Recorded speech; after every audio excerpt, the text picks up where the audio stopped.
Hello everyone, welcome to my another mini blog. তো আজকে আমি তোমাদের সঙ্গে শেয়ার করব একটা গেট রেডি উইথ মি, যার ভিডিও তোমরা হয়তো আগেই পেয়ে গেছো। তো ফার্স্ট আমাকে এখানে লেন্স পরানো হচ্ছিল, কিন্তু আমি ওটা কিছুতেই পরতে পারছিলাম না।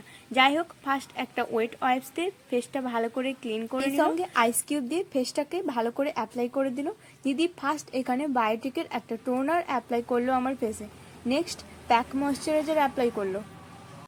নেক্সট এখানে অ্যাপ্লাই করা হচ্ছে রেকর্ড প্রাইমার। তো যে কোনো মেকআপ করার আগে প্রাইমার অ্যাপ্লাই করাটা কিন্তু মাস্ট। যেহেতু সময় খুব কম ছিল, তাই মেকআপ করার মাঝখানে আমাকে শাড়ি পরে নিতে হচ্ছিল। দেন সুইস বিউটি হাইলাইট প্রাইমার দিয়ে ফেসটাকে হাইলাইট করালো। নেক্সট এখানে অ্যাপ্লাই করা হচ্ছে কালার কারেক্টিং ফাউন্ডেশন।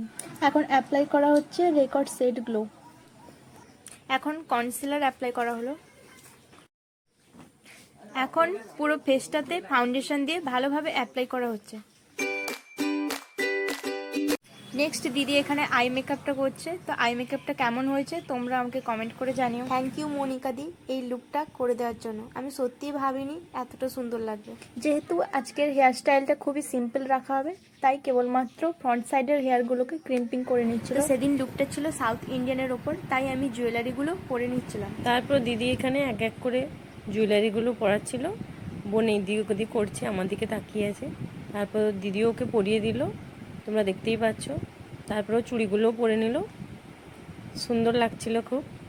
তারপর শ্যুটের জন্য রেডি হচ্ছিল, খুব সুন্দর সুন্দর ছবি তুললো। সাথে আমাদের ক্যামেরাম্যান কার্তিক দাও ছিল, খুব সুন্দর সুন্দর ছবি তুলে দিয়েছে আর ও পোজ দিচ্ছিল। তো আজকের ভিডিওটা এই পর্যন্ত। আশা করি ভিডিওটি সকলের খুব ভালো লেগেছে। ভালো লাগলে একটি লাইক এবং শেয়ার করে দেবে। টাটা।